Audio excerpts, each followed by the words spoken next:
আচ্ছা, আপনি কি কখনো ভেবেছেন রান্নাঘরের ধোঁয়া, সংসারের হাজারো কাজ আর বাচ্চার কান্নার আওয়াজের মাঝখানে থেকেও একজন নারী আল্লাহর অলি বা প্রিয় বন্ধু হতে পারেন?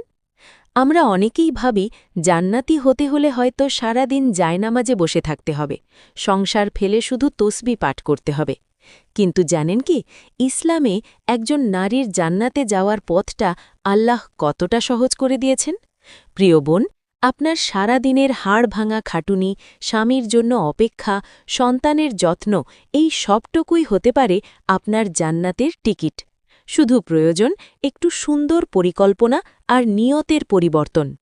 আজকের ভিডিওতে আমরা জানব সকাল থেকে রাত পর্যন্ত একজন আদর্শ মুসলিম নারী কিভাবে তার দিনটি কাটালে দুনিয়াতেও পাবে প্রশান্তি আর পরকালেও পাবে জান্নাতুল ফিরদাউস, ইনশাল্লাহ।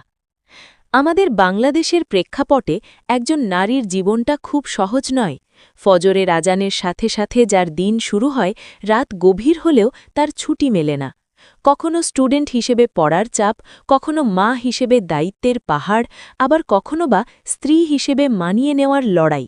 দিন শেষে আয়নার সামনে দাঁড়িয়ে মনে হয়, আমি কি আল্লাহকে খুশি করতে পারছি, নাকি শুধু দুনিয়ার কাজই করে গেলাম? এই হতাশা ঝেড়ে ফেলুন, কারণ আল্লাহ তাআলা নারীর কাঁধে যে দায়িত্ব দিয়েছেন তা পালন করাও ইবাদত। আজ আমরা এমন একটি রুটিন সাজাব যা আপনার বর্তমান জীবনের সাথেই মিশে যাবে, কিন্তু আপনার সাধারণ কাজগুলোকে ইবাদতে পরিণত করবে। ১. তাহাজ্জুদ ও ফজরের স্নিগ্ধতা। একজন জান্নাতি নারীর দিন শুরু হয় সূর্য ওঠার আগে। অ্যালার্ম বাজার সাথে সাথে অলসতা ঝেড়ে ফেলে উঠে পড়ুন।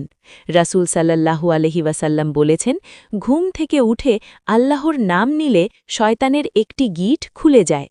যদি সম্ভব হয় ফজরের ১০ মিনিট আগে উঠুন, মাত্র ২ রাকাত তাহাজ্জুদ পড়ুন। এই সময় আল্লাহ প্রথম আসমানে নেমে আসেন এবং বান্দার দোয়া কবুল করেন। পরিবারের সবাইকে, বিশেষ করে স্বামীকে বা বাবা মাকে নামাজের জন্য ডেকে দিন। এই যে আপনি তাদের ডেকে দিলেন, এটা আপনার জন্য সাদাকা। ২. সকালের বরকত ও জিকির। নামাজ শেষে জায়নামাজে বসেই অন্তত ৫-১০ মিনিট মর্নিং আজকার বা সকালের জিকিরগুলো করুন। সুবহানাল্লাহ, আলহামদুলিল্লাহ। এরপর সূরা ইয়াসিন তিলাবত করতে পারেন। বিশ্বাস করুন বোন, এই সময়টুকু আপনার সারা দিনের কাজের শক্তি যোগাবে। ডিপ্রেশন বা দুশ্চিন্তা আপনার কাছে ঘেঁষতে পারবে না। ৩. কাজ যখন ইবাদত। সকাল গড়িয়ে দুপুর, শুরু হলো আপনার আসল যুদ্ধ। নাস্তা বানানো, দুপুরের রান্না, ঘর পরিষ্কার করা। এই সময় একটা ছোট্ট কাজ করুন। কাজ শুরু করার আগে মনে মনে নিয়ত করুন, হে আল্লাহ, আমি এই রান্না করছি যাতে আমার পরিবার হালাল খাবার খেয়ে তোমার ইবাদত করার শক্তি পায়। ব্যাস, আপনার পুরো সময়টা রান্নাঘরে কাটলেও আমলনামায় তা ইবাদত হিসেবে লেখা হতে থাকবে। ৪. চাশতের নামাজ ও একান্তে কিছুক্ষণ। সকাল ১০টা-১১টার দিকে কাজের ফাঁকে মাত্র ২ বা ৪ রাকাত চাশতের নামাজ বা সালাতুদ দোহা পড়ে নিন। হাদিসে এসেছে, এই নামাজ শরীরের প্রতিটি জোড়ার সাদাকা হিসেবে কবুল হয়। ৫. জোহর ও বিশ্রামের আদব। জোহরের আজান শোনার সাথে সাথে সব কাজ ফেলে অজু করে নিন। কাজ জমিয়ে রাখবেন না। জোহরের পর কিছুক্ষণ বিশ্রাম নিন, যাকে কাইলুলা বলা হয়। এটি সুন্নাহ এবং শরীরকে সতেজ রাখে। ৬. আসর ও নিজের যত্ন। আসরের নামাজের পর সময়টা খুব দামি। এই সময়টা মোবাইল স্ক্রোলিং বা গিবত বা পরচর্চা করে নষ্ট করবেন না। আমাদের সমাজে বিকেলের আড্ডায় বা ফোনে অন্যের সমালোচনা করাটা খুব সাধারণ হয়ে গেছে। মনে রাখবেন, গিবত আপনার নেট আমলগুলো আগুনের মতো পুড়িয়ে ছাই করে দেয়। তার চেয়ে বরং এই সময়টায় নিজের যত্ন নিন, পরিষ্কার থাকুন, আর একটা রুটিন করুন। প্রতিদিন অন্তত ২ পৃষ্ঠা কুরআন অর্থসহ পড়ার। ৭. মাগরিব ও পরিবারের সময়। মাগরিবের সময়টা ঘরের পরিবেশ বদলে ফেলুন। ধূপ বা সুগন্ধি ব্যবহার করতে পারেন। মাগরিবের নামাজের পর কিছুক্ষণ আওয়াবিন নামাজ পড়ুন। এরপর সময় দিন পরিবারকে। যদি আপনি বিবাহিত হন, স্বামীর সাথে হাসি মুখে কথা বলুন। সারা দিনের ক্লান্তি ভুলে তাকে সময় দিন। রাসূল সাল্লাল্লাহু আলাইহি ওয়াসাল্লাম বলেছেন, স্বামী স্ত্রী যখন একে অপরের দিকে ভালোবাসার নজরে তাকান, তখন আল্লাহ তাদের দিকে রহমতের নজরে তাকান। আর যদি অবিবাহিত হন, বাবা মায়ের খেদমত করুন, ভাই বোনের খোঁজ নিন।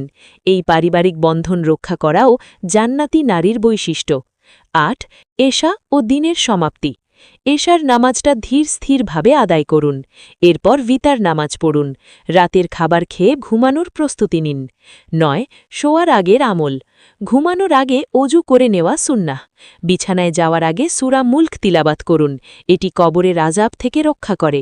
33 বার সুবহানাল্লাহ, 33 বার আলহামদুলিল্লাহ এবং 34 বার আল্লাহু আকবার পাঠ করুন। এটি আপনার শরীরের ক্লান্তি দূর করার জন্য ফাতেমা রাদিয়াল্লাহু আনহার আমল।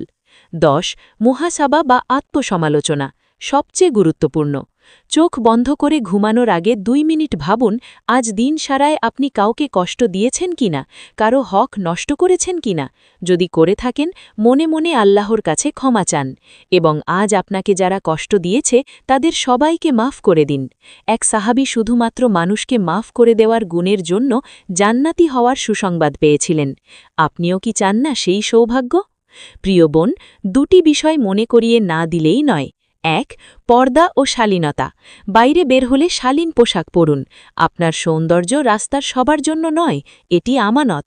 2 সোশ্যাল মিডিয়া ফেসবুকে বা ইনস্টাগ্রামে নিজের ব্যক্তিগত মুহূর্ত শেয়ার করার আগে একবার ভাববেন এটা কি আল্লাহর পছন্দ হচ্ছে। এই স্ক্রোলিং যেন আপনার কুরআন পড়ার সময় কেড়ে না নেয়। পরিশেষে ইসলাম নারীর জীবনকে কঠিন করেনি, বরং মর্যাদাপূর্ণ করেছে। আপনি ঘরের কোণে থেকেও এমন আমল করতে পারেন যা অনেক বড় ইবাদতকারীও করতে পারে না। আজ থেকেই কি আমরা চেষ্টা করতে পারি না একটু একটু করে নিজেকে পরিবর্তন করার? আল্লাহ আমাদের নিখুঁত চান না, তিনি আমাদের চেষ্টাটুকু দেখতে চান। আজকের এই রুটিনটি কেমন লাগলো এবং আপনি এর কোন অংশটি আজ থেকেই শুরু করতে চান তা আমাদের কমেন্ট করে জানান। ভিডিওকে আপনার মা, বোন বা বান্ধবীর সাথে শেয়ার করুন। কে জানে, হয়তো আপনার একটি শেয়ারের কারণে কারো জীবন বদলে যাবে আর আপনি পাবেন সাদাকায়ে জারিয়ার সওয়াব। আমাদের চ্যানেলে সাবস্ক্রাইব করে দিনী পথে আমাদের সঙ্গী হতে ভুলবেন না। আল্লাহ আমাদের সবাইকে জান্নাতি রমণী হিসেবে কবুল করুন। আমিন।